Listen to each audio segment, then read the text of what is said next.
Hello, everyone. Hope you're all doing well. I know, I'm sorry. I'm late. I know. I'm sorry. I had no choice. It was either me or you. I decided my sleep. So I stayed up late till about 6:30. I was watching a chess movie. And it was a series, so I just wanted to see the ending of it. So sorry about that, but I got up late and then I have an appointment after this, so hopefully I'll make it through the day. And let me have my breakfast while I'm with you guys. Oh, mm, God bless carrots, lemon, and green apple. Jack is here. Says, hello, Meran. Hello, Colonel. What's up? It'll take me a while to kind of, when you just finish everything and make your juice and wash everything, and you've been running around to make sure you're not more late than you are. You just want to wind down. So I'm in the wind down mode. So it'll take me a bit to be. I just want to go back to sleep. So. And Luna says, Salam, dear Mehranjan. Salam, Luna Jun. How are you, dear? Good to see you here. Hey, that rhymed. How are you, dear? Good to see you here. So that's what we're going to say from now on. Let me shut this off so we won't be disturbed by the Siri's voice, I guess. And we have Chester. Chester, Hawaii. Male 27, Hawaii. Aloha, Meran, he says. How are you doing? And thank you very much, Chester. Aloha to you as well. And I'm sure you woke up with the beautiful Hawaiian environment and the whole tranquility and the clean air and all that. You remember the volcanic activities in Maui in 2018, I think it was. It was quite a bit of a, concern. And there was a fire in Lahaina just about the same time, and then also the ashes. And my son was there at the time in Maui. But nothing more beautiful than Hawaii. Luna says, كيفك اليوم? What? Shukran, tamam. There we go. And Emmanuel says, hello, Meran. Hello, Emmanuel, male 28, Boston. And Emmanuel says, is it possible to separate meditation from its spiritual roots so that it can be something more open and less controversial to everyone? Why controversial? Why controversial? What's a spiritual necessarily? And why shouldn't be spiritual? I mean, what is it that you call a spiritual? You're meditating. And you want to call that concept spiritual and then there's something wrong with it? Why? I understand, correct me if I'm wrong, people who are religious deeply, they think meditating is against religion or against God because they think it's replacing God. There's nothing to do with that. You can have your God and you can have your brain exercise, relaxation exercise. It's like saying yoga is against God, or sitting and having tea and not doing anything is against God. You're training your mind to learn how to relax, which is its capabilities. But if it's not trained, it won't know. Now, if you want to call that spiritual because somehow it's supposed to be, so what's wrong with that? Instead of thinking that keeping meditation open Keep your mind open. There is nothing wrong with being spiritual or not being spiritual, being religious or not being religious. It's all about what kind of a human being you are, what kind of a connection you have with nature, with the energy that it runs through all of us, what kind of connection you have with your feeling of responsibility and duty to be a good role model, and the positive effect you make on the society and community you're raised in, you're living in. So what's wrong with being spiritual if that is the connotation of it? Being a good person, being fair and just. So you're trying to tell me, can we take the sound out of piano playing so it will be more open and you wouldn't have any controversial? What controversial? If there's no sound with the piano playing, it's not piano.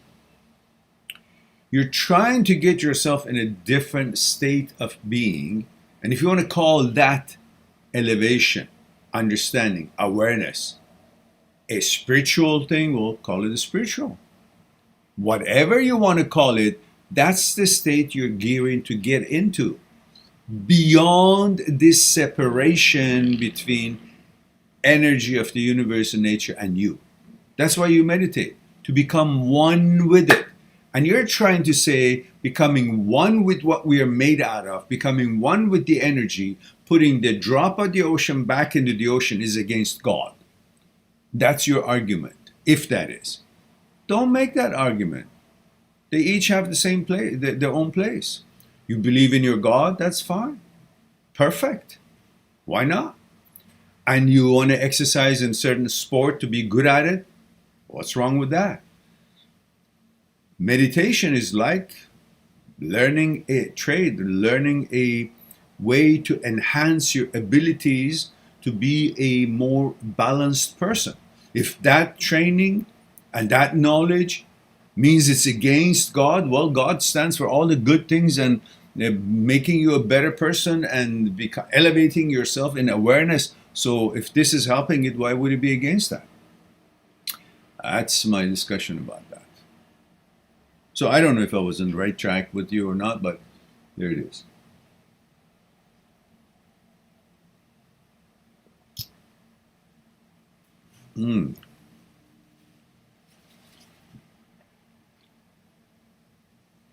Moray Duplay says, male 57, Manitoba, Canada. Hello all. Hello Moray, how are you dear? Long time no hear. Gee, I'm full of rhyme today. How are you dear? Long time no hear. And what was the other one with Luna?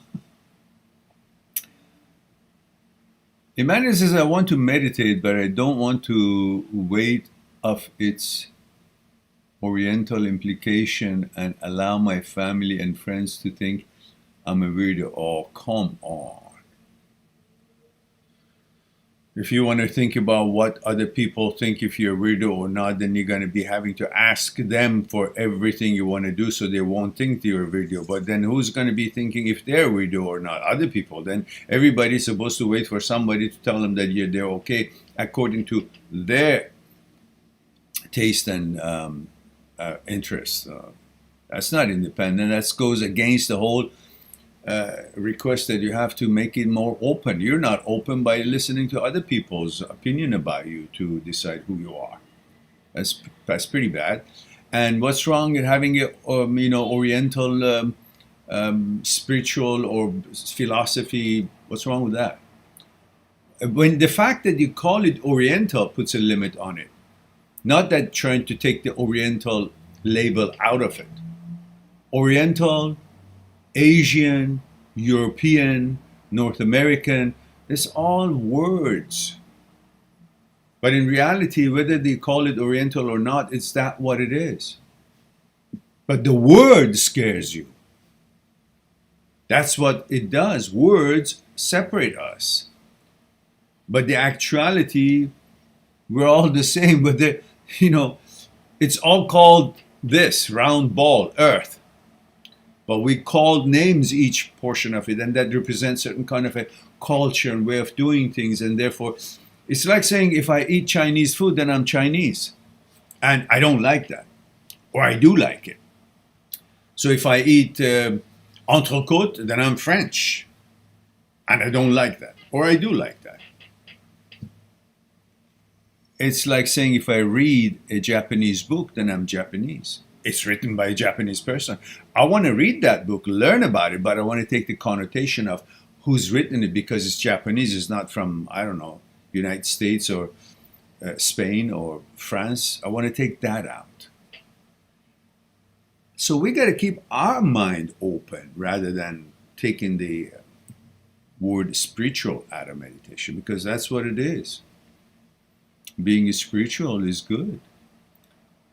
And perhaps you got to hope and encourage family and friends to have an open mind rather than thinking weirdos. If they know what it does for them, maybe they would like to do it. Hmm?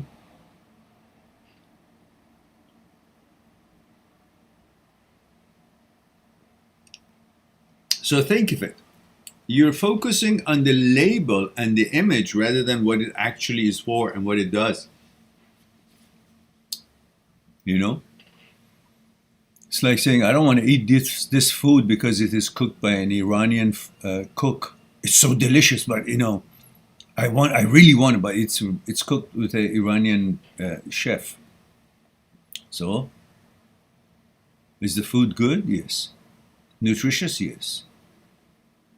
What's your problem? Is it going to help you grow and become stronger? Yes. Is it going to cure you from whatever it is that you're suffering, like cold or something? Is it good soup or whatever? Yes. So, changing the nationality of the cook from Iranian to French, that'll solve the problem rather than you just understanding this one person cooked some good food and that's all that matters. So, I think you got the gist of it.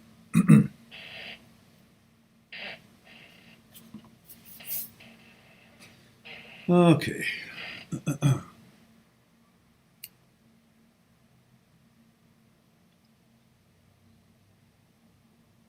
What's going to be, what are you going to do if you want to have some parsley? Italian parsley. Or take the Italian out of it because I want it to be just parsley. Whether you take the Italian out of it or not, it's parsley. Forget the word. It's that green stuff that tastes like that. And the effect of it is good for so many things in your body, for your health. That part just identifies where it's coming from. So what? Do you see what I'm trying to say, Emmanuel?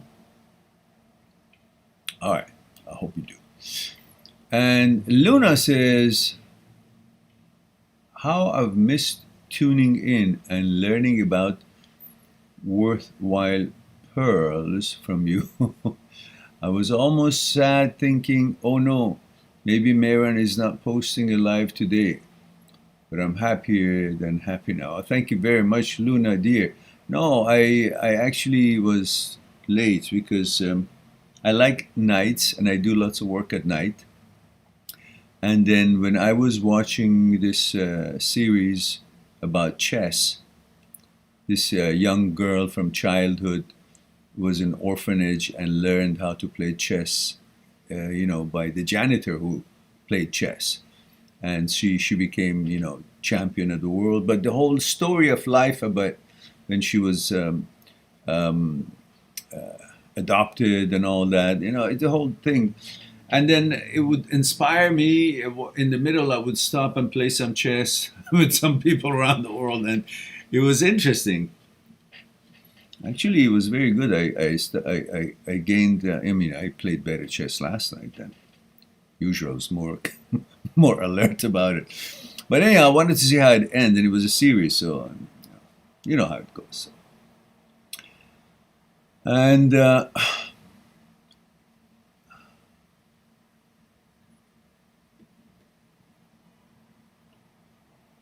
Aman says, again, his comment is held for review. It says, I don't get it when you say hold for review. I'm not familiar with Western terms much. So can you explain? It's just whatever you say in here, the system doesn't let everybody see it. It says show or hold, meaning, would you like to, asking me, would you like to release this comment? Is it appropriate? Like, sometimes when some people say some swear word or something, it holds it because it thinks I should take a look at it, see if it's appropriate to come out or not. But in your case, you have nothing bad in your comments. But even if you say hello, Mehran, it holds it for review. It's for me to see if it's weird. I don't know, something's gone wacko. Luna says, you were heavily on my mind today as I was learning about GABA, and it put a smile on my face because you. Thank you. Glad that you stumbled on it and researched it. Luna, female, 36 UK. And MWCND17 says, hi, Meran, male 19, Norway. Haha, Norway, Norge. And good of you to join us. Thank you for that. But, make it easy for me. Give me your name or something, or some fictitious name, so I don't have to say MWCND17. I just can say, I don't know, whatever your name would be. And Beyond the Wash says, good morning, Meran. It's 1:44. Where are you? And what about the protocol, guys? Oh, Ireland. There it is, Ireland. So that must be about, what, 10 o'clock at night? Says, good morning, Myron. Hope you're well. Patrick here. Good to see you. Male 29, Ireland. What is the chess series you're watching? Well, it was called Queen's Gambit.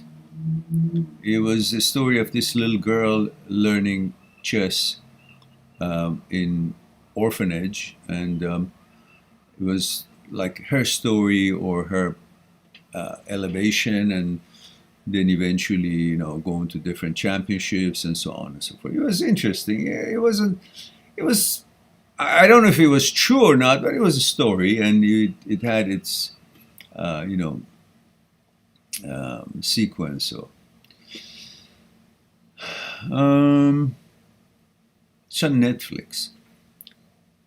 It wasn't a happy movie, and I don't like to watch unhappy movies, but it was about chess, so I wanted to see how she learns, how far she goes, it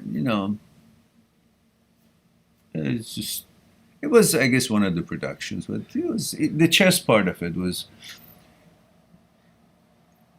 make believe of, okay, how's she going to do, how's she not going to. It's not like it was showing the actual moves and you would learn something from the chess playing, but it was just the story of the advancement of this little girl too. And she got older, and then she went through different competitions and eventually went to nationals and became American champion, then go to Paris and a tournament, then went to Moscow. And that was like the big, finale with the Russian champion of the world and all that. You know how they make it interesting.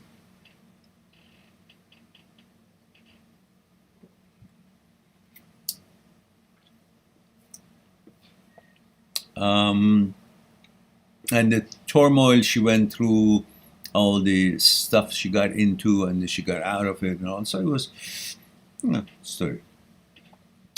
And Chester says, Hawaii is beautiful, but the cost of living is expensive. Yes, of course. A 3-bedroom and 2-bath can easily cost you upward of $700,000 to $800,000. That's cheaper than here. 2-bedroom, about 1,000 square feet, and 2-bath. 2-bedroom and 2-bath here. is 820,000, 880,000, somewhere in between. And go up depending on what part of town and so on it is. And sadly, that's the reason why people in Hawaii move to Las Vegas. Oh, wow. That's too bad. Hawaii is an amazing place. And says, my mother is my sister, says, good afternoon. Good afternoon. You confused the hell out of me now. And my mother's my sister, says, nice hat. Thank you very much for that. But I also like to see the protocol, meaning gender, age, and where you're tuning in from. Remember, is it the first time you're here? Welcome if it is. But anyhow, we need to know, just like Luna up here. See, in front of Luna, it's a green writing, and it says F/36/UK. Just three little things.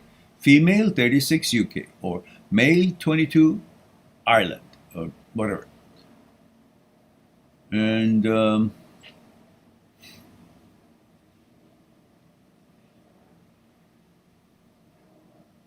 Aman says, it's getting hard for me to be friendly with girls. When I talk to boys, talk comes in flow. I try to do friendship only, but I feel like I'll bore them and get discouraged quickly because you're trying too hard. You're looking at them as something I have to prove, as a prey, as a chance to be who I love to be. A girl, how can I get to know her? Maybe she likes me, maybe she doesn't. What should I do to make it all work? Just talk. Detach yourself from the outcome. Detach yourself from the outcome. Then you'll always do well. Focus on the effort. Detach yourself from the outcome. And then you'll be fully into it without any distraction. You know, in the movie The Last Samurai, there was a scene that the officer or the prisoner, or at the time the guest of the village, Tom Cruise, was doing was a learning experience for him to learn how to play, how to spar with sword with an expert samurai. And then he was getting beaten because it was all wooden sword, and it was a training session, and was getting beaten. And so one of the friends, the Japanese friends, came to him and said, "Too many minds." This is very interesting, but it meant you're too distracted. You're focusing too many people. You're focusing too many things. You're overthinking it. You're thinking too much, and you're trying to pay attention who's thinking what about you and how you're doing and what you should. So just no mind, he said. He said, too many mind, no mind. Meaning just react and let it be. And don't be too concerned about the outcome. What's going to be? What should I do? Who's looking at me? How good am I doing? All these judgments, all these distractions. Just do it. Enjoy. Like, I don't know, you're playing tennis. The more you think about it, the worse you're going to play. I got to do this. Is the angle right? Oh, by the time you do think that you're out of range and the ball is too close to you or too far to you, too late. So just flow. Just enjoy the moment. I'm talking. I'm not needing anything in it to gain in it from this talk. At the end of my conversation, I'm not expecting a phone number. I'm not. Just talk and see how it goes. That would be better.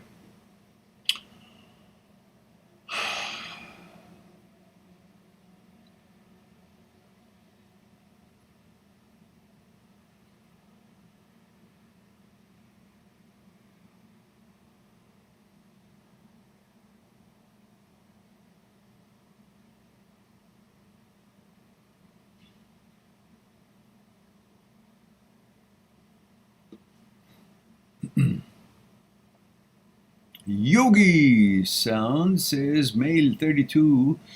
Hello, Marin. Hello, Yogi. Yogi, you are where? In Calgary? Because I don't know how, I remember the name, but I'm not sure where you're, because you said male 32, but you don't tell me where you're from. And Aman says, meditation is just liberation. It's totally related to physical and mental body and no man-made communities or beliefs. It's for human as long as Earth exists. Yogi says, can you recommend Korean restaurant in North Vancouver? No, I don't know. No, I don't know.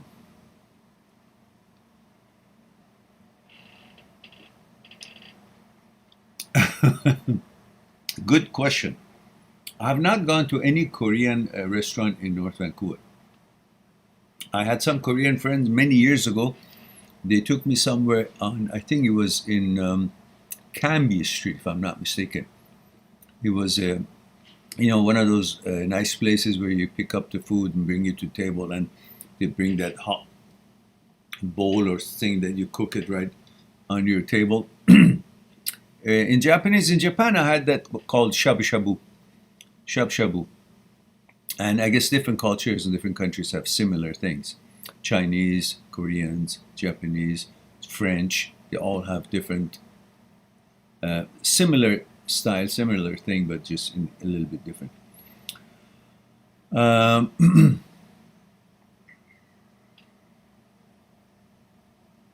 Slobodan says, hi, Maran, 21 Belgrade. Ah, thank you for that.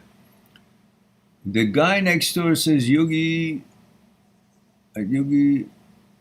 Sound Google. Yogi Sound, yeah. Yeah, Google.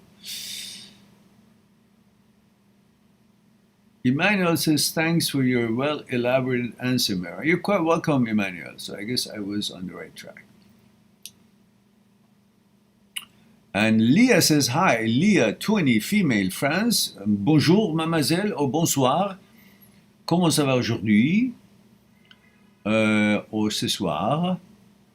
Why do thoughts feel so real and like you truly want them? That you will enjoy them if they happen?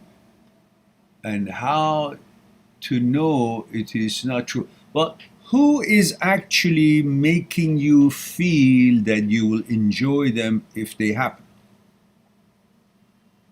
If you think about it, you will notice that the thought that showed up that is against your inclination is the same thought which is based on the malfunctioning of the signaling system of the brain and intrusive thoughts, and you have OCDs, and this disorder is causing a thought that is not in line with your values that you know of all your life, and it's not in line with your preferences at this very moment. So obviously there is a malfunction happening, that you're being faced with such things that is not normal to you. And then same mechanism, same malfunctioning brain is the same entity that is making you think that you will like it. So the idea and the thought of that you will like it is also coming from the same source, malfunctioning brain, that started the whole suggestion. So not just, you're separating the two. That's your problem. You think, okay, it's suggested by a malfunctioned brain, but what it makes me think that it will be like, that I would like it, is not from malfunctioning brain. Well, they're both coming from the same source. The brain is malfunctioning in its production and suggestion, and it's in the interpretation of this production and suggestion. So that whole idea that you will like it is also coming from a malfunctioning brain, which is actually initiating the whole idea and suggestion, which is contrary to what you are and who you are and how you've always been and what your preference is, and has created this contradiction. The idea that you are aware means there is a contradiction, because contradiction only happens when there is an awareness. Awareness only happens when there's a contradiction. That's what I want to say. Awareness comes when there's a contradiction. So when you become aware of something that is contrary to what you prefer and what you know, that awareness tells you there's a contradiction. What's the contradiction? What is being suggested? That your inclination is different than what it was. That's a contradiction, which means you're exactly what you've been. Because if this wasn't a contradiction, there would be no awareness. You would not question it. The fact that you're questioning it, that means there's an awareness. An awareness is when there's a contradiction. Contradiction means that you are actually, a suggestion is contradictory to what you actually are. Awareness tells you that there's a contradiction. And contradiction obviously tells you this is not what you are. The fact that you're aware of this happening means the awareness comes from contradiction, and contradiction means it's not you. And whatever is suggested is not pertaining you. It's trying to convince you because it's malfunctioning. Otherwise, if you didn't have an awareness, you didn't ask this question, you weren't wondering about it, that would mean there is no awareness, which would mean there is no contradiction. That means everything is as you are. But when there is a question, there is a contradiction. And because of that, there is an awareness, which is the question comes from. The result is the question. So for that reason, none of that is what truly is not what you would prefer. It's an idea trying to put into your head by the malfunctioning brain that what I suggested, which is intrusive, you would like it. But that idea that you would like it is also coming from a malfunctioning brain which suggested that idea. All of it is coming from a malfunctioning brain, is a thought. And thought has no existence. And thought is not you, because you're not the brain, and thought comes from the brain. If you're not the brain, you're nothing that it produces. And you got to understand the problem here is that you have not focused on the fact of who you are, what you are, which is the separation between brain, thought, and you. You are considering yourself the brain. That's why when it comes up with a thought, you say, I got to consider it. It's me. It's not you. Once you got to get clear that brain is not you. Therefore, what brain makes is not you. Thoughts. And these are all thoughts. You're believing thoughts instead of actually becoming focused and aware of your existence. There was a me before brain was added the way it is today. You had a stem brain, nothing with the frontal cortex and all these other things. Only amygdala, anxiety and instinctive behavior and reaction and so on. And when things like this happens, OCD, HOCD, whatnot, because it's trying to protect you, it's contrary to what you are, so it brings a danger to it. And amygdala is responsible for anxiety and instinctive saving you from dangers. So it reacts. It reacts in such a way that it notices that it's contrary to you, so it's danger. So in danger, amygdala is not going to let the prefrontal cortex judge the situation. It just gets to move.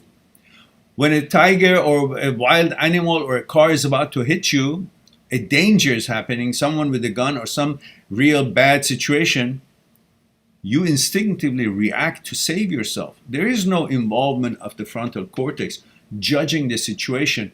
That's all happens where your instinct, amygdala says, that's what you do. It's danger, and that's what I'm giving it a label. And that's how I label it, and that's how I want you to function. Run! There is no involvement here. And in such dangers like this, amygdala takes over because it's heightened in its ability to save you. It's trying to protect you, and it's contrary to your inclination, contrary to your identity, contrary to your gender. So it just doesn't let your prefrontal cortex even say, hey, listen, I got it. I'm not, I'm going to be okay. Don't worry about it. It just makes you react. Why? Because it gives it such a great amount of attention. And because amygdala gives it great amount of attention, because it's either too sensitive, too heightened up, and too protective, or just it feels, you got to really do something about it because you're in danger. That's how it sees it. Your anxiety level is high, more than it needs to be. So because it gives it so much light, so much projection, so much projector, and so much shines so much light on it, gives so much attention to it, then when it gets to prefrontal cortex, it's already accepted that this is a highly credible thing because it has created that anxiety to you. Then you start believing what's been given so much attention to by amygdala, by your anxiety. But the anxiety itself is just not fact. It's based on fear, which comes from protecting characteristics of amygdala. That's what it's trying to do. All of that heightens what is not really important at all because you're in, you got this. And then your reasoning station believes this amount of anxiety must mean something. So I must believe it. So in fact, the amygdala makes your prefrontal cortex to believe something that's got no factuality to it. But it makes your body all anxious and react to it, and then all other tangents. So it's all about being able to relax yourself, bringing yourself to balance through meditation, increasing GABA neurotransmitters, increasing your activities of mind, being to all these other positive things that you like to do, and bringing that rhythm back to you, and not paying so much attention to these danger signals that the amygdala is trying to anxiety, trying to protect you. You just say, okay, I got it. And I also understand this is intrusive thought. I know it's not me. I'm not interested in it. So I'm calling it for what it is, intrusive thoughts. And I called it for what it is. I saw it. Thank you very much, amygdala. Appreciate that. But now you can simmer down because I'm going to let it fall by the wayside. I'm not going to pay attention to it. Don't worry about it. I'm not interested in that. You know it. So I'm going to focus on what it is that I'm focusing to accomplish on this day. And that behavior rewires your brain, and then you start relaxing about it because you will let your amygdala know that, hey, I'm aware of it. You don't have to, be so careful about me. I got it. Thank you. I got the info. I'm aware of it. So, pretty much, I hope you got that. Leah.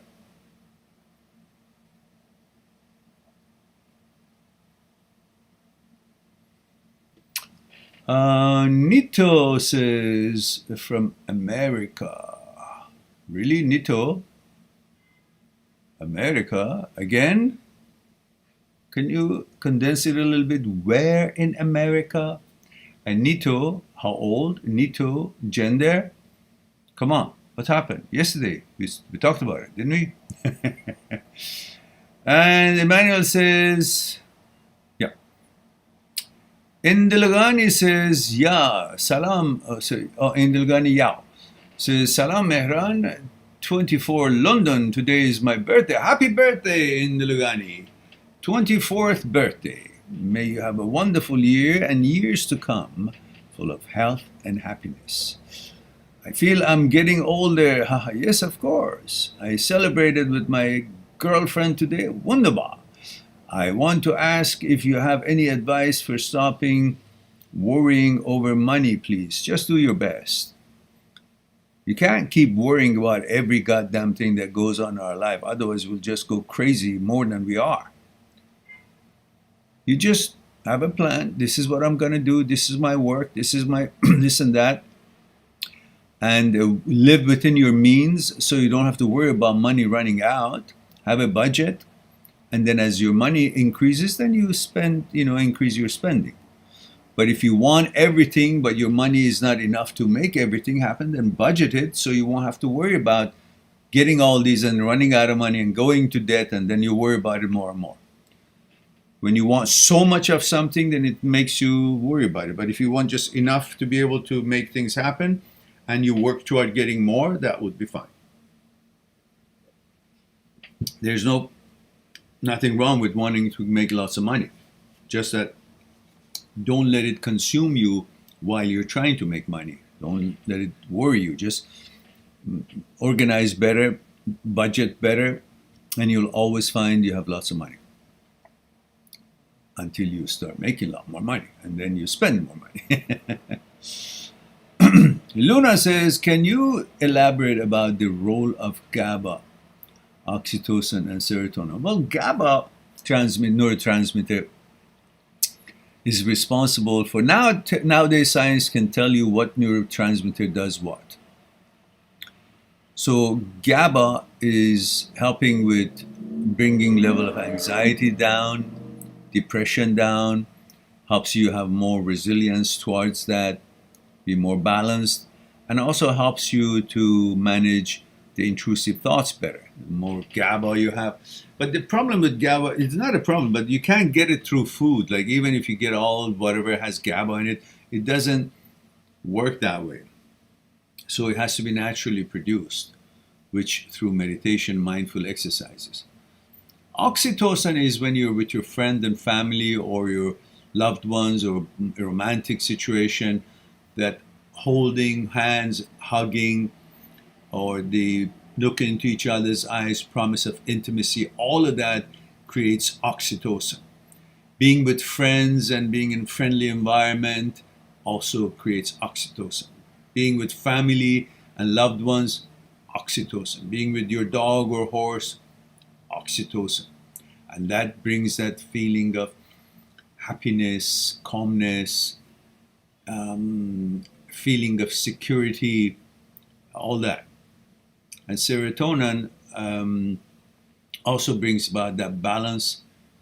And then you have cortisol that is going to be reduced because of meditation and mindful exercises. And growth hormone is going to be increased. And just enough about, just a little I know about these things. Slobodan says, same as me, mate. I do not want to be gay or bi, but my feeling convinced me that I would enjoy it.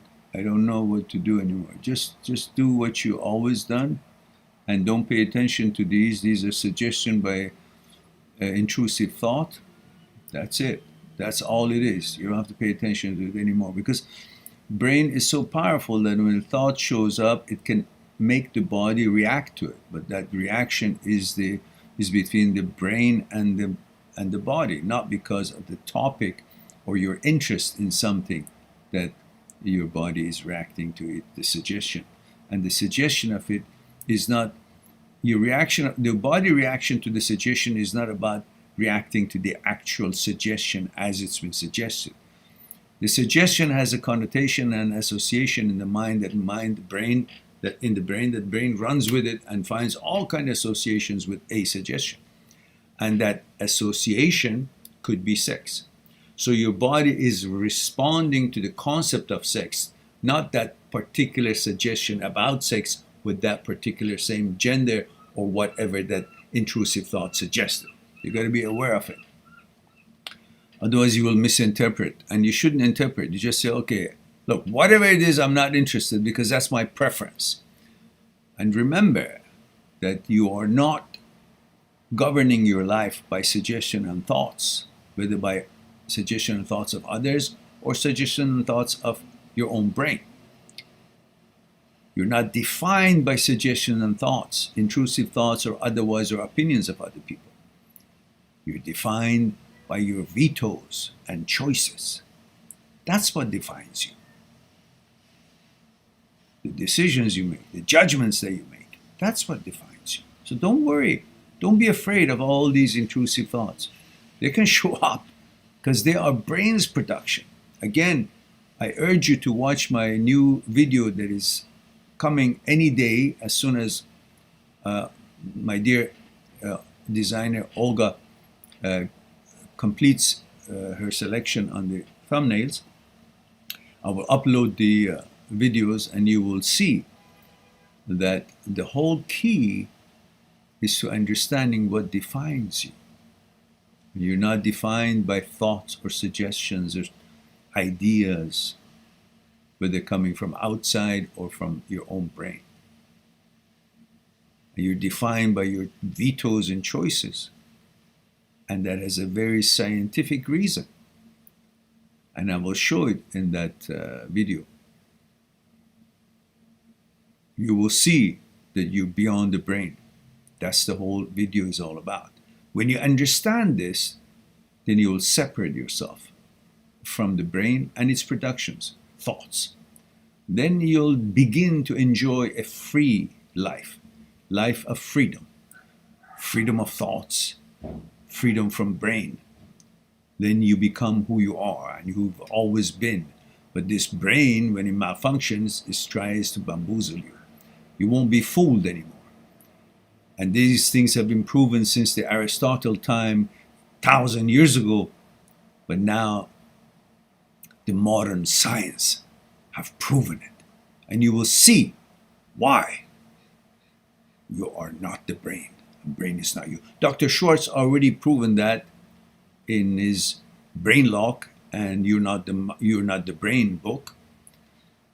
But also now I want you guys to become familiar in the works of Dr.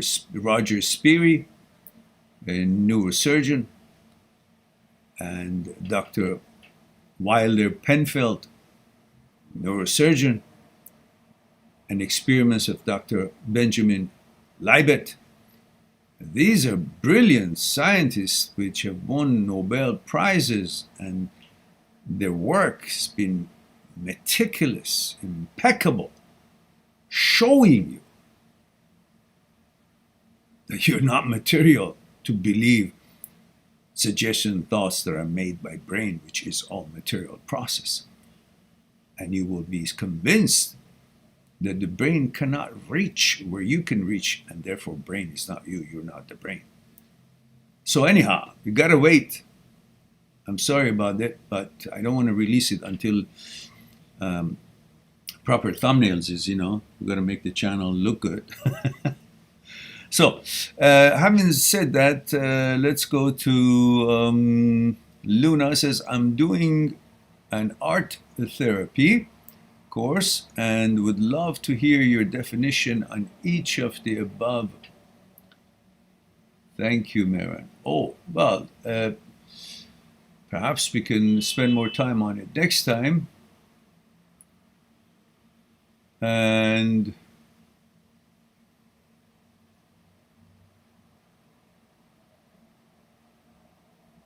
oh, let's see, I missed something here.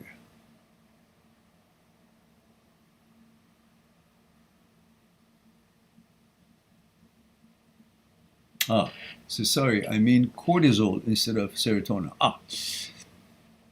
Well, I can give you a little bit more information next time, but from what I remember, cortisol is necessary for you to deal with lots of things. But when it gets to a certain level, then it interferes with your balance and inhibits the natural production of so many good stuff, interferes with your balance, and then it's not good. So that's why when you have meditation and mindful exercises, cortisol level is reduced about 50% if you do it like, I don't know, half an hour a day. And that will help increase growth hormones. In men, when you have cortisol levels up, your testosterone, free testosterone level will drop. So it doesn't, you don't feel as good as you always do, even though your testosterone might be high. So cortisol level is important to balance it through exercise, mindful exercises, sports, and to be able to manage it. And I can quote a link from Dr. Huberman, which is a neuroscientist, and his information, it was very interesting, which is elaborate. I just don't want to go into it. Next time I'll have that link for you. Maybe tonight. Well, tonight you won't be on because you're so far away.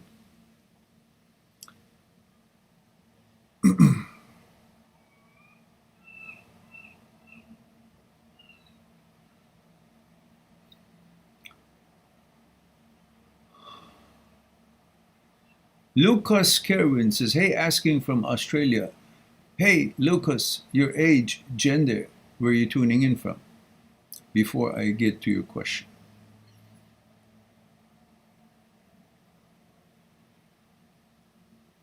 Says, in recently found my ex-girlfriend started a new relationship.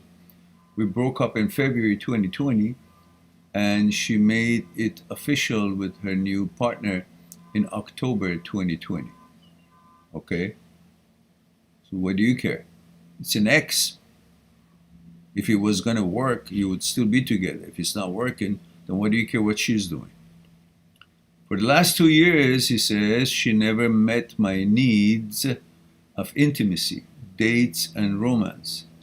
Now I'm sad because she may be giving them to her new partner. Who cares? Why do you care about something that is not given to you? You shouldn't even want what is not offered to you.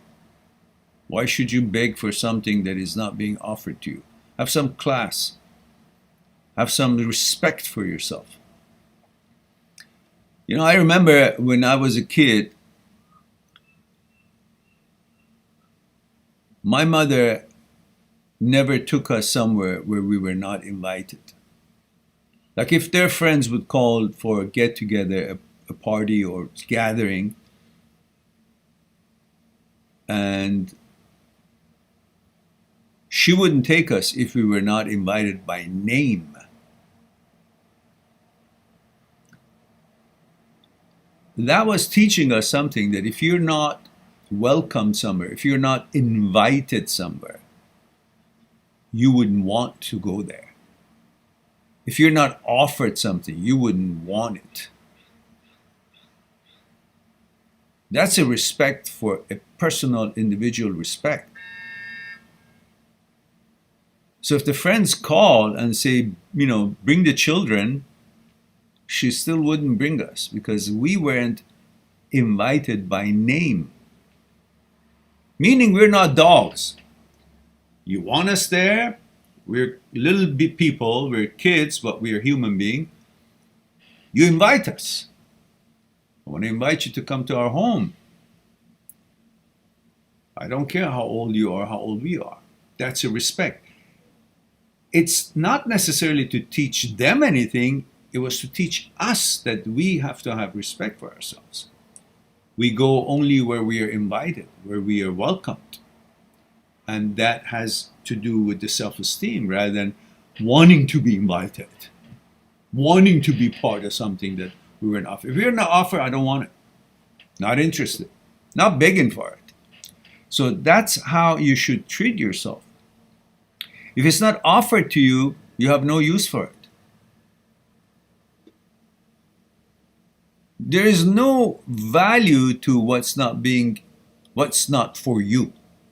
Remember the old saying, not old saying, my saying here, if this wheel doesn't turn for me, I don't care if it turns at all. So if she's not offering what it is that you think is so important, and I know what you mean. If she's not offering it to you, doesn't matter how pretty she is or whatever. It's not for me, I don't give a damn then. It's not worth anything to me. I'll go somewhere that is welcoming me and wants it, whatever it is. Spaghetti is especially made for me. and then he will enjoy it. All right, I think you get the message.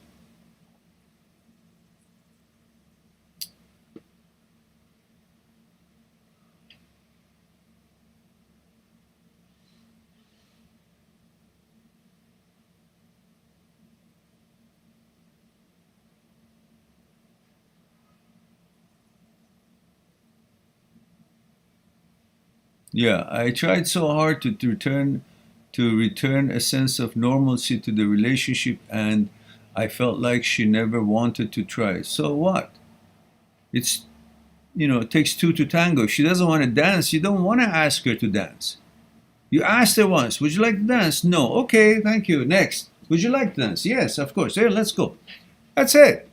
Why do you have to wait around and not dance just because this one doesn't want to dance with you? The heck with it.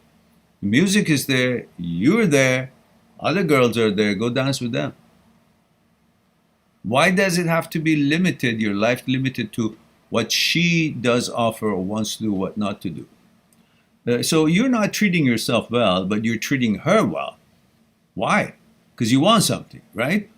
Don't want anything from her, you'll be fine. Because what you want from her, it's everywhere else available. She's not the only store with what she's got. You get my drift?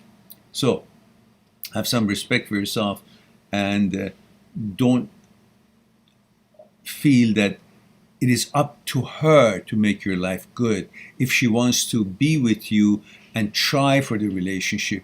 No, it's one relationship with one woman. If this woman doesn't want to be part of this relationship, that's perfectly fine. It's her right. And you also got to realize that there are lots of other opportunities out there that they want to have a relationship. They may want to have a relationship. You get to know them, and just as you like to have a relationship with this one, you may have interest to have a relationship with the other ones. But unless you keep looking at this one, you will miss seeing all the other wonderful opportunities. So turn your head away, and then you will begin to see what else, wow, it's available out there. You know? All right.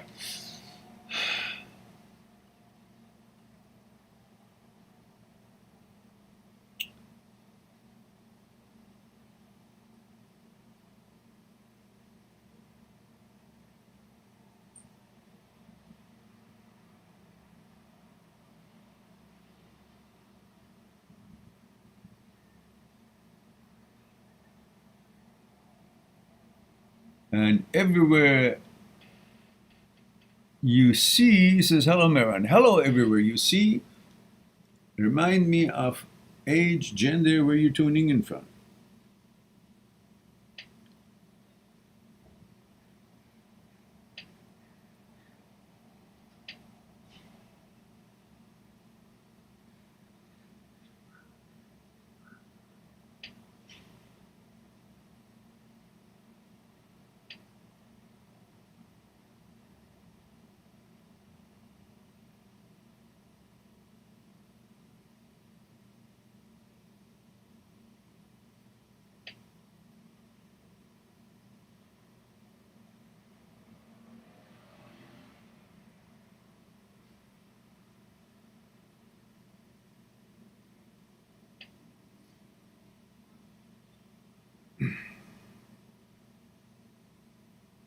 All right.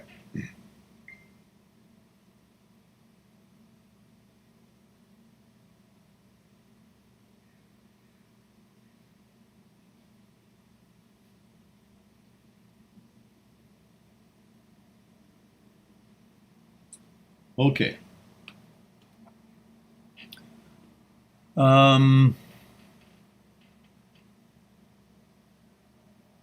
Lunas, okay. Jesse says, good evening, Maran. Hope you're doing really good. Thank you very much, Jesse. Where have you been? Good to see you here. Delighted to see that obviously you're handling the situations good, and hope everything is good for you and for your family. And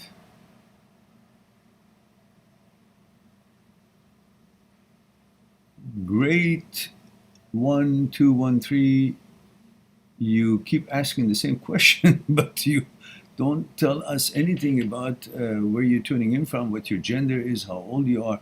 These are the protocols. So I don't have it. I don't see you. And what about it? They're the same bullshit as they are in the waking hours. No difference. Means nothing. All day long you're being bombarded with it in your head. So obviously when you sleep you're going to dream about it. There's no other message. The fact is you've been keeping your brain occupied with the nonsense all day long. So it's going to keep its imprint of what was being active in your brain in the form of thoughts. So at nighttime it's going to reflect in a dream. That's all. Otherwise, bullshit all the same. All right. There you go. Slobodam just gave you the answer as well. And MWCND17 says, Mehran, you forgot answer my question. Did I? My question was, if me and you can talk on Skype, if you have time, because I really want to talk to you, I need help. Yes, of course.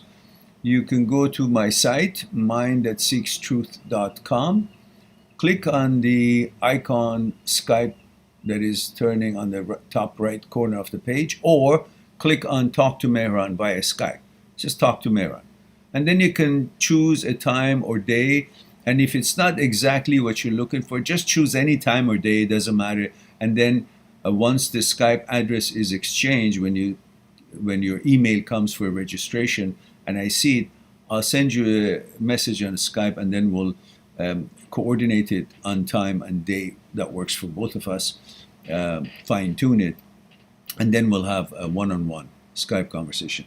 If you choose the hour appointment, then I'll throw in another hour for new clients. So that'll be 2 hours on that session, which you only, of course, register for 1 hour. I'll just add 1 hour to it.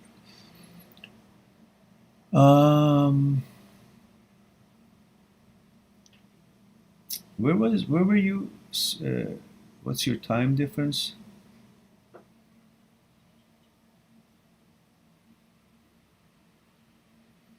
Yeah, I haven't. I don't know when you have in mind. You can hash it out once we register. We'll talk it on Skype. But tonight I'll be probably after this. I have an appointment, and then I'll be back by, let's say, 7, and then at 9 we have a live stream. So I can do it at 7 maybe tonight, or then tomorrow. Let's see.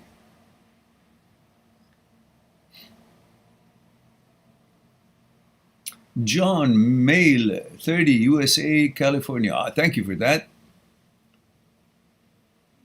Johnny Be Good. Oh, okay, Johnny Be Good. That's cool. Steven says, hello, Mehran. Hello, Steven, male, 40, Los Angeles. Thank you for that. And Broken Sugar Cake. Broken Sugar Cake. Okay. Hey, Mehran. Bill, 24, male, Greece. Recently, my ex broke up with me due to quarantine not letting us meet. Well, what does that mean?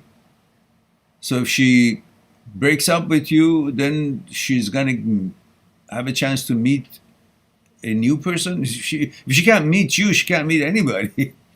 But anyhow, let's go on. It says, I did not want the relationship so much. I was looking for someone better. Okay. Even so, I still earned assurance and love from her, and it hurts. Yeah, of course, because usually when you have something unconditionally offered to you, but it's not really what you're looking for, but that same very thing that you don't really think it's what you're looking for, if it's taken away from you, you may think, it was good. It's just the conditioning, nothing else.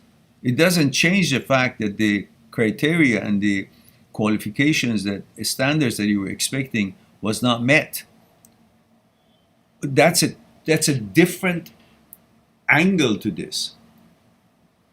The stuff that you were expecting the standards that you were expecting was not met, and it's still not met. But that's one part of it. Yet, nevertheless, whether it was the right standard or not, you'll get used to it. And then when that is taken away, you will feel the vacuum of it, even though it wasn't the right size. It's like you've been wearing this jacket and it was a little bit too big or too small, but that was the only thing you had to help you with the cold or the kind of a weather that you needed to wear that. And then, something happens to it that you can't wear it. It gets dirty or take it to wash or it's stolen. Even though it was too tight or too loose and it wasn't really suiting you well, but you actually had a certain energy exchange with it. So you now miss it, even though it still wasn't the right size or wasn't really looking that great on you. But you have gained a certain kind of, because it was doing something for you. So that service that was filling a certain need. It's like saying that it's not the best lunch I've had, but that's all I could get in this day and age. And it was every day the same, and you were complaining, it's not that tasty. I wish it was like the mom's spaghetti or something, and it's not like that. But you've been having because that's what was available. And one day that's not available. Now you say, shit, I'm hungry. I mean, I'd kill for that. I'd really want it. I don't care how, you'll forget the things you didn't like about it. You will just focus on the service that it was being offered, the what it would do for you, the fact that you would not be hungry anymore, having that.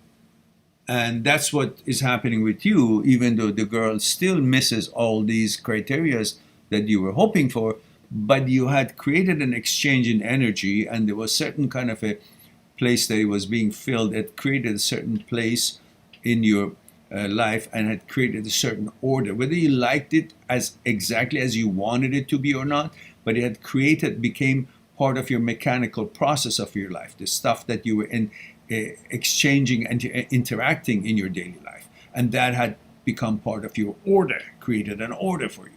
Now, what you're missing is not necessarily her, because she's still the same person that wasn't as qualified as you hoped your girlfriend to be, for one reason or another. But whatever it was part of your order. So what you're missing is the order is broken. You're not doing the same thing you were doing with her anymore. She's not part of your routine of the day, the stuff that you were doing together. So therefore, your order is broken, and order is where the mind finds its security. Because mind is not like your body finds its security in physicality, in the environment. Like your limbs, your hands are here, faces here, you're in your apartment. It's locked. It's a good area of town, so you feel safe and secure. That's physicality. Your body needs that physical safety and security. But the mind doesn't find its security in that environment that your body has found its security. The mind finds its security in order of things. Because in the order is a mechanical process. There are certain things you do, and that certain things that you do creates a certain order routine, and that routine creates a certain kind of a conditioning. And your mind is busy in that routine, part of that order, and that's where it finds its security, in occupation.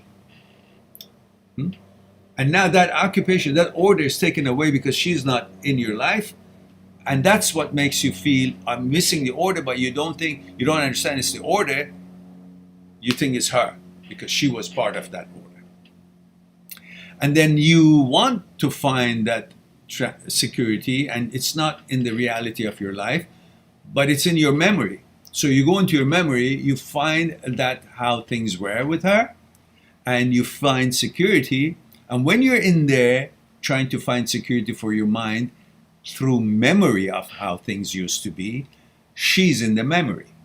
Then you think it's her that you're missing. But in fact, it's the order that you're missing. And in your memory, you find that order, how things used to be. And in that order, she's part of it. And you just think, it must be her that I'm missing. It's not. So go find yourself new mechanical processes, new things that you got to do in life. Introduce yourself to, other opportunities eventually when they show up. and other relationships, other friends.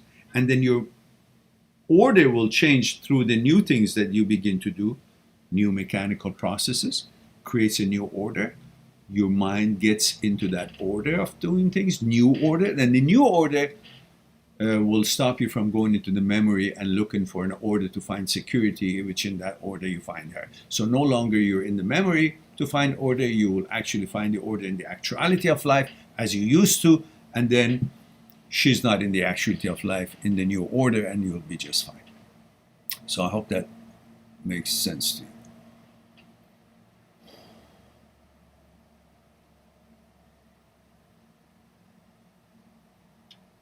Yeah, it doesn't matter. It's all about conditioning. Change your interest and create new standards, new mechanical process, new things that you want to do, and that helps you to create a new structure in your life, and that will free you from thinking about, oh, she's moving on, or okay, who cares? That's the same girl you didn't want. So it's not that you want her or she's changed and become exactly what you wanted. No, it's because you're denying from the cookie that wasn't taste that great, but he was still doing something. So that's all.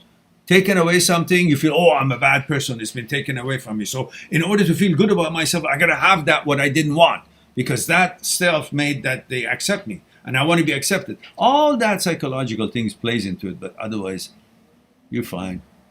And Bill 24 male Greece, okay. I hope that helps you out.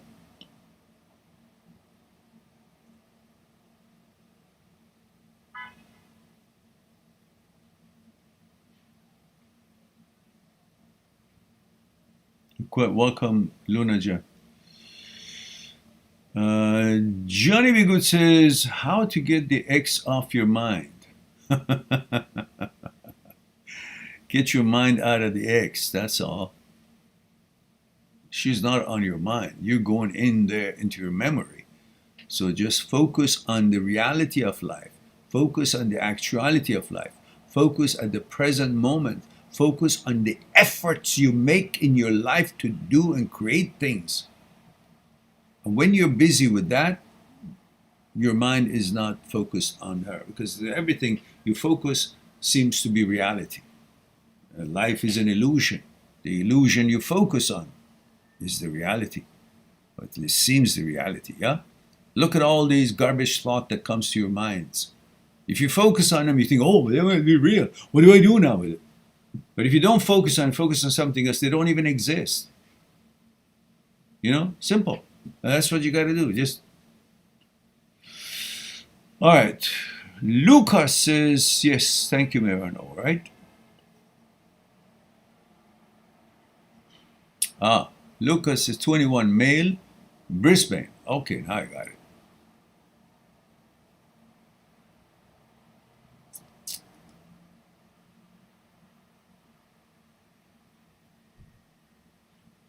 Oh, thank you, Lucas. That's all right.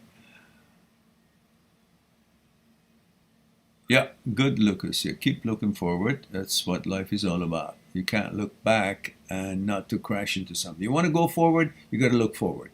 If you keep looking back and keep going and expecting to go forward, first of all, you won. And if you stumble on something, you just fall. So focus there. Pay attention to what it is you want to accomplish, not what it is that you're supposed to, that it didn't work and you want to get away from.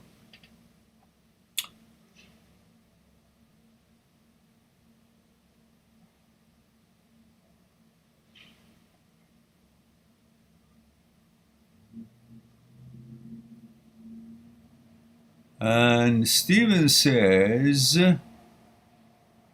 what did Stephen say? Stephen says, get a little upset how things turned out. Okay. Why? We already know everything about it, so you should let it go. You keep digging in, so you just go deeper, but you won't find anything. So you just make it harder to come out.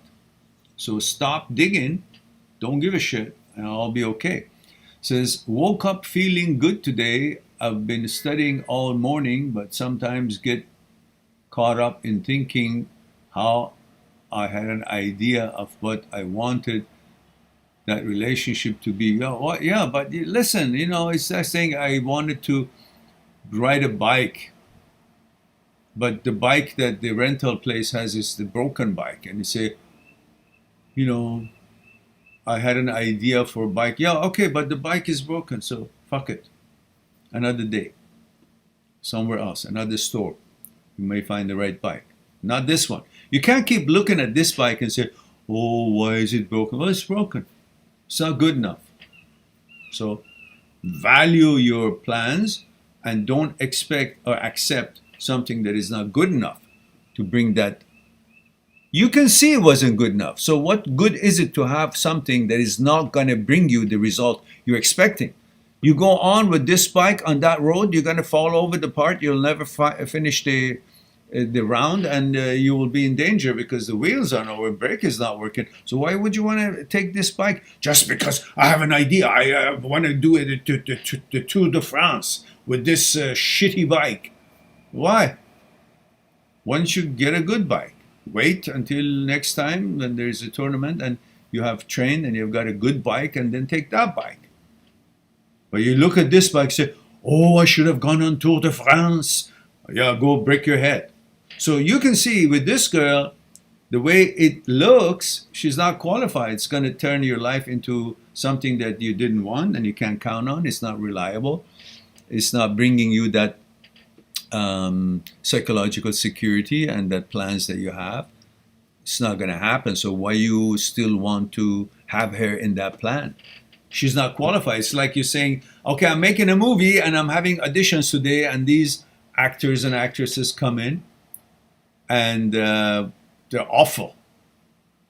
And instead of waiting for the next day to have another bunch of people come and audition, you keep saying, oh, it wasn't good. I should have picked that shitty one and made the movie. But you can't make a good movie with the shitty one, right?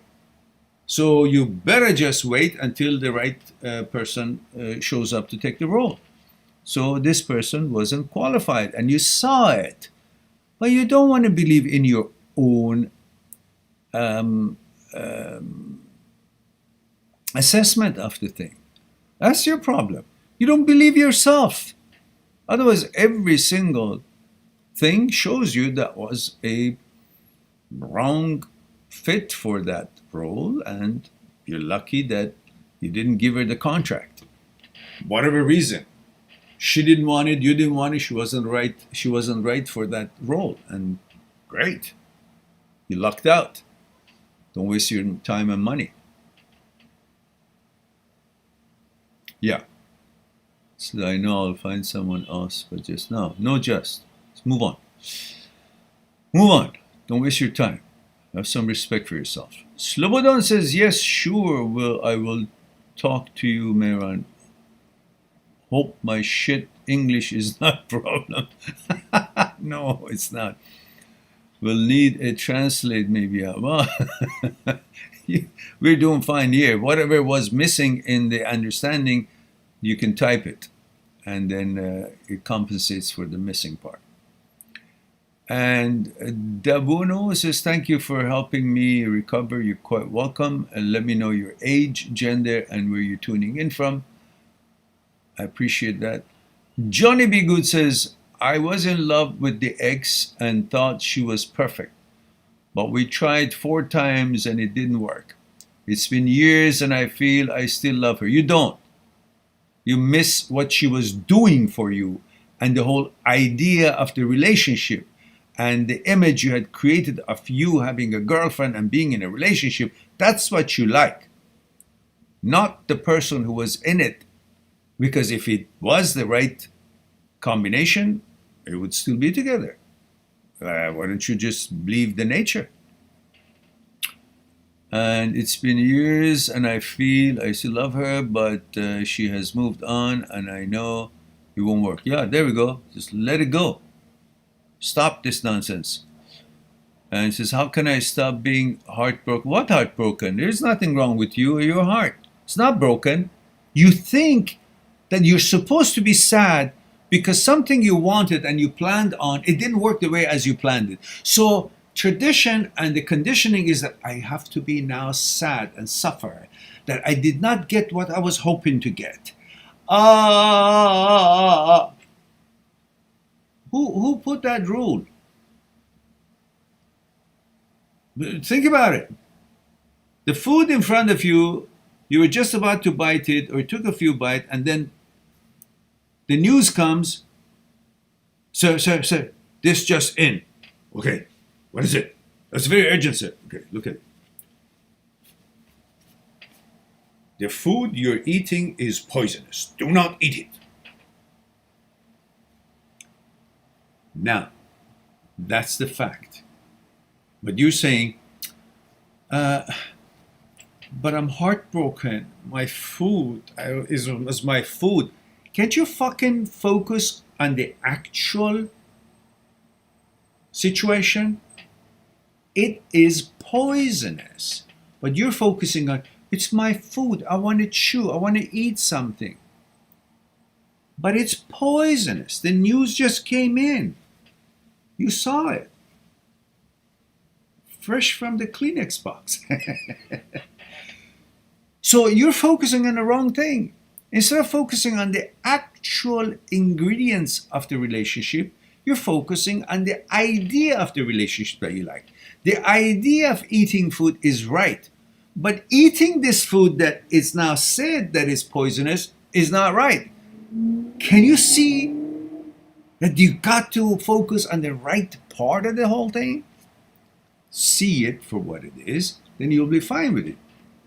You know? So don't allow your desire for pleasure dictate what kind of thing you got to get your pleasure from. If you only focus on pleasure, who knows, maybe you get too much drink, or you get, I don't know, cocaine or drugs, because they obviously have some kind of pleasure. People are, they kick your dopamine center, and then, the pleasure is created because you get that drug in and it makes you feel something good, and then dopamine is secreted. Now you want more of that dopamine, and all you're focusing on is that. So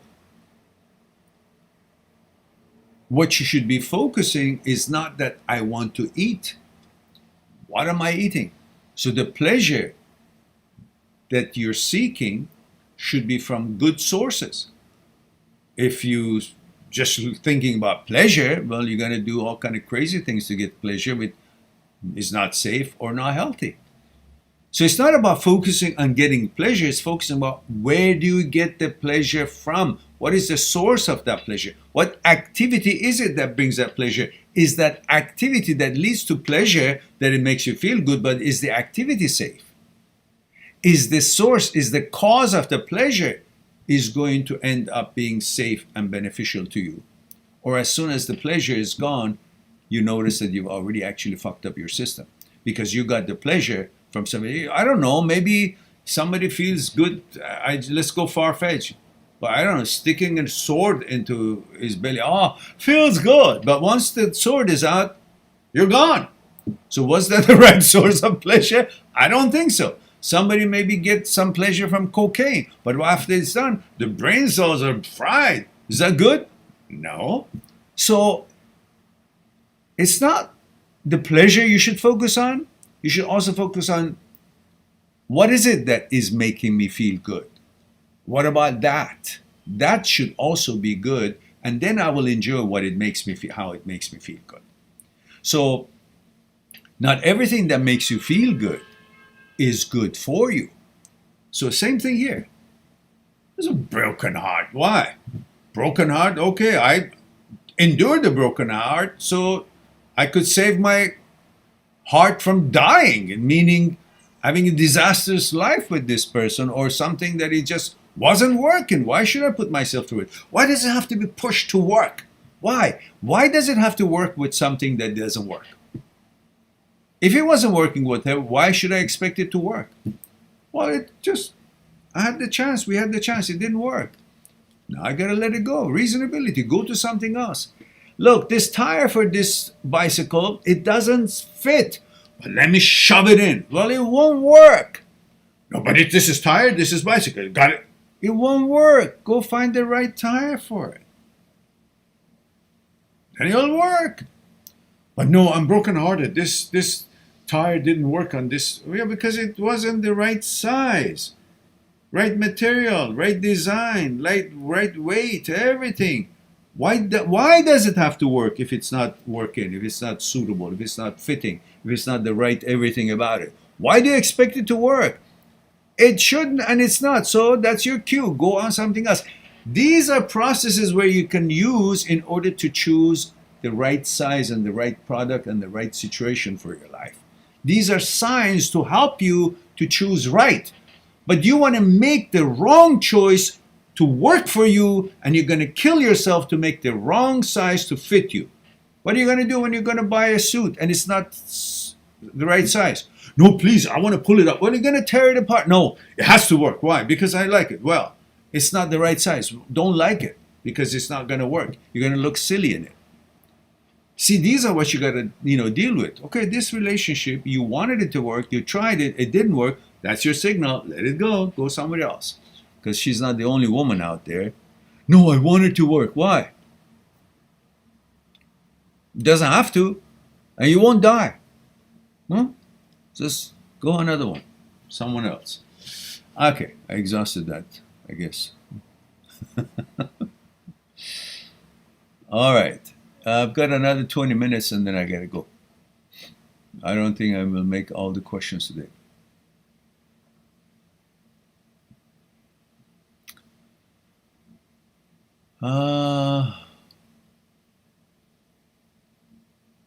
Alex Shin says 29 male, Russia. Rad z wami poznakomicaj. So, or Ochin Priedna says, Dear Meran, I am getting tired of the question from all my relatives about when I am going to have a girlfriend. This pressure makes me anxious. Is this common? Well, you're 29 and I guess your family wants to see you married so they can have children or grandchildren and all that. Tell them, look, yeah, I'm hungry, but I'm not hungry enough to eat poison food. So I'm waiting for a good quality. When I find it, I find it. What's a big deal? And Alex says, to make things worse, girls ghost me. We have a great time, they seem interested, and then they just avoid me because you're too available and too interested. Just cool it down. For instance, just the other day, I met a girl and we had a lovely walk in the park. After that, we never met, although I tried to set up a date twice. She said she would tell me herself when she is free, and I never heard from her for 4 days now. Well, forget her. She's not the right kind. I think you're too romantic. Like when you take them out, you put them on pedestal, you think, oh, she's the best thing from, since sliced bread, and she's the woman of my life. You look at every one of them as your wife, and then you treat them and look at them with those like eyes of, admiration, and they are not that sure of themselves. They don't have that confidence, and you look at them like that, they say, oh, I'm supposed to, measure up to certain standards, or that would be one way of thinking, or he's too interested in me. Why is he so interested in me? I'm not so much, so maybe if he's interested in me so much and I don't think I'm so much, maybe then he's not so much. So if he's not so much, I don't want him. So you're paying too much attention and importance and respect and all that, put them on pedestal, and they feel like, oh, fuck. Because you're so available. And people who don't have much confidence in themselves, when you're too available, they think they're too good for you. So simmer down, just be yourself. Don't try to entertain them. Just be nice, be cordial, and check them out. You're qualifying them. But the thing is, every girl you go out with, you think they're qualified already just because they're girls. And then you overdo it. You already look at them as if you've already given them the diploma so they don't have to study. If you're a teacher in the classroom. So if you give the final grade to someone at the beginning of the course, They won't study. They already got the grade. So you look at every one of them as, oh, wife material is perfect. Oh, great. And they feel that. So they have nothing to prove, no challenge, and they're already given the trophy. So they'll give up. And they have no interest because you're not a challenge. So just be yourself, be friend, go socialize, and don't even say anything about the next day. Like at the end of your date, don't say, so will I see you again? Don't ever fucking say that. Will I see? Will I? You left it in her corner to decide for you because she feels she's the boss. She's now bigger than you. Will I see you again? That means she's going to do you a favor. That's it. Just take her out, be nice, be a gentleman, have fun, be yourself, and let her prove to you who she is as you're trying to prove to her who you are. And gauge her, qualify her in your mind, and laugh for the funny things. And if it's not funny, just, diplomatically let it go. But don't keep giving her all that credentials in your mind. She'll feel it. And when she feels it, she'll say, why am I going to go out with this guy? Because I don't have anything to prove to him anymore. He's already sold on me. And I don't think I'm that great, so he must not be that much himself. So when you finish your date, say it was very nice, I had a great time, and thank you. And hope you'll have a good rest of the day, or whatever it is. Have a good evening. Don't ask her for another date. Okay? And don't even give her your number. Don't even, well, you already have her number when you go out, but if she hasn't asked for your number, don't give it to her. Let her ask. Let her see that she has to request. She's not already in. She has to prove that she's compatible or qualified to be in. So, and then after the I have a video on what to do after the date. Watch that. And he'll tell you when to call, when not to call, and all that. I think I have that. So let me see if I have that. I'm curious myself now. I think it's called After the First Date or something. Date.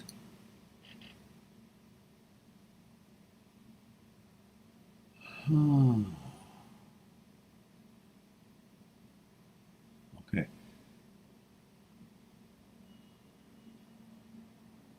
Trick to get a date. Oh, I had that. I didn't know. Should we fake and use tricks to get a date? Oh no. How to handle rejection when asking for a date. Why some pretty girls go out with assholes. Oh, okay. Oh, I've got stuff here. I got a date, but afterwards she pulled away. Oh, okay. What should I do if my date girlfriend pulls away? All right. I can't stop comparing the new dates with the ex. Okay. I'm not happy with my relationship. Don't want to date right now. Okay. Why guys only have to pay for the dinner? Okay.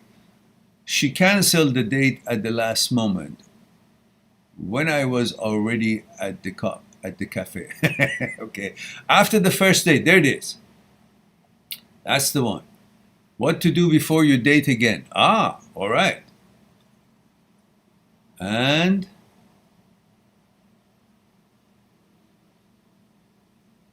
okay, here it is. These two, I think, would be your prescription. There it is. There is one for you. And then there is the second one, which is this one.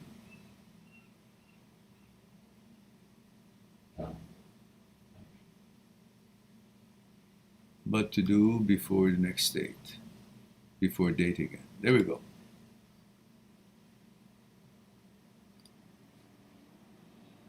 All right, so I got your prescription wrapped up, sir, ready for you. Go to it. I hope that will be helpful to you. And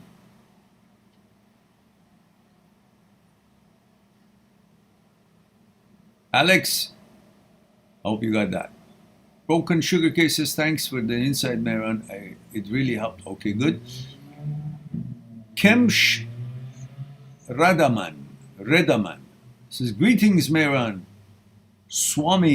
Meron Swami. Oh, okay, thank you. So could you please give us more hints on how to deal with OCD and catastrophizing behavior? Best regards. Kemshe, I would love to, but I gotta go. Today I don't have enough time anymore to go deep into it. But if you look at the different playlists that I have, one is called OCD playlist, one is called HOCD playlist, one is called Intrusive Transient OCD HOCD Negative Thoughts, and one is called Intrusive OCD HOCD Short Videos. You will find enough information, I think, at least to tie you up for today. I mean, I think for forever, really. But and then there are links of OCD specialists like psychotherapists that are in the description of my videos. You can also watch those, like Dr. Philipson, Dr. Jan Weiner, and many other researchers, Dr. Schwartz, and you will educate yourself on that. I'm sorry, I need to cut it and get ready to go to my appointment. And Zoe Dolabaile, I hope I didn't butcher the name, says, I broke up with my man 4 days ago. It's been back and forth for 3 years, and he dictates everything. I want to have the upper hand. I want him to commit to the relationship. What should I do? Don't call him. Don't call him for the rest of it. Make an appointment with me on the site mind@6truth.com. Make an appointment for an hour. I'll throw in another hour for new clients and we'll hash it, because there's going to be lots of back and forth. I need information to be able to talk together. But anyhow, my intention here is to help you guys move away and move on rather than making it stick. But in your case, I guess if you're still together, well, you broke up, you said. You broke up. You say, I broke up with my man 4 days ago. You broke up purposely. Okay, well, anyhow, maybe next time or you make an appointment, we'll talk about it. Steven says, that was a good analogy of the bike. I'll get on that. I'll get one that's not broken or damaged this time. There you go. And everywhere you see, okay, damaged this time. Load. Oh, okay. Every time you see says, hello, Meron, 25 male, Ethiopia. Oh my goodness, we reached that far. And what shall I do when I feel stuck in life? Just do something positive. Anything. When you feel stuck in life, you got to change your energy. You got to change. You give yourself enough jolt to get out of that rot that you have created by keep doing the same thing and keep thinking the same thing. Oh, I'm stuck in life. Oh, I'm stuck in life. So you got to give yourself a little bit of a window to do something positive, something that it needs your effort, something that makes you feel I'm making an effort. Because you got to focus on efforts. You're focusing on results. And when you focus on results and you don't materialize, you don't actually realize the results, then you get disappointed because you're result oriented. Detach yourself from the outcome. When you don't see the outcome, don't be discouraged because you're not focusing on the outcome. You're not doing whatever you're doing for the result. You're doing whatever you're doing, the efforts, for the sake of efforts. Because you're going to get high just because you're doing the efforts. Not that you're going to wait for the results in order to feel good about yourself. You're going to feel good about yourself because you are making an effort. You're doing something. And whatever that something is going to give you an energy to move you to the next step, to keep doing whatever it is so you won't feel stuck. All you need is motion, not destination, in order to feel that you're not stuck. Just keep moving. Find some effort that you like to do, that you enjoy to do, that seems constructive. That effort will give you the motor, the motivation, the jolt that I am moving. When I am moving, I'm in the mindset of moving. When I'm in the mindset of moving, I'm not in the mindset of being stuck. When I'm not in the mindset of being stuck, I keep moving. And when I keep moving, I'll get somewhere. And that's where you want to go, because that is where you actually headed. But if you don't make the effort, you don't believe that you want to go somewhere, then you won't. Because you're now saying, I'm stuck. You're in the mindset of I'm stuck. When you've decided you're stuck, you won't go anywhere. But you say, no, I'm moving by doing little things, small things, whatever it is. Create that motion, and the motion will prove to you that I am moving. That means I can move. So if I can move, I can go further. That's in a nutshell.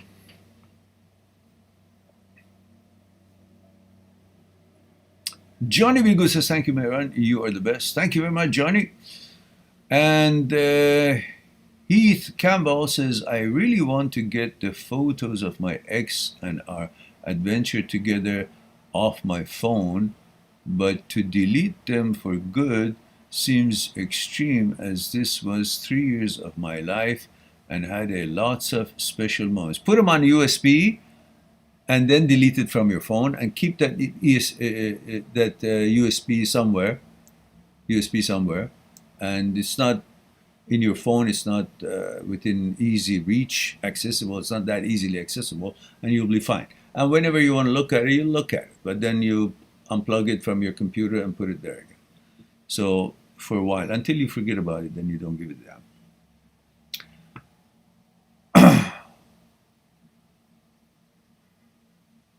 Yeah, okay, I just answered that.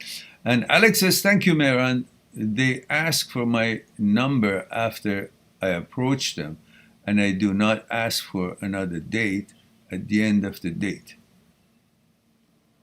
So that's clear. Great. Great Russian, by the way. Oh, okay, thank you. Спасибо. Большое спасибо. Zoe says, no, we are not together. Okay, Zoe. Listen, guys, it's time for me to mosey on out. I apologize. I answered all the questions, but I can't go any more in more detail because it's already been 1 hour and 45 minutes, and I have an appointment, so I got to go. So in the meantime, I love you all. Thank you very much for giving me the opportunity to share a thing or two with you. I will be on again at 9 p.m. tonight, Vancouver time. 9 p.m. tonight, Vancouver time. If you are around, join us, won't you? In the meantime, did I say I love you all? I love you all. One more time. Doesn't matter. I love you all. And be good to yourself, to the others. I'll talk to you soon. Bye for now.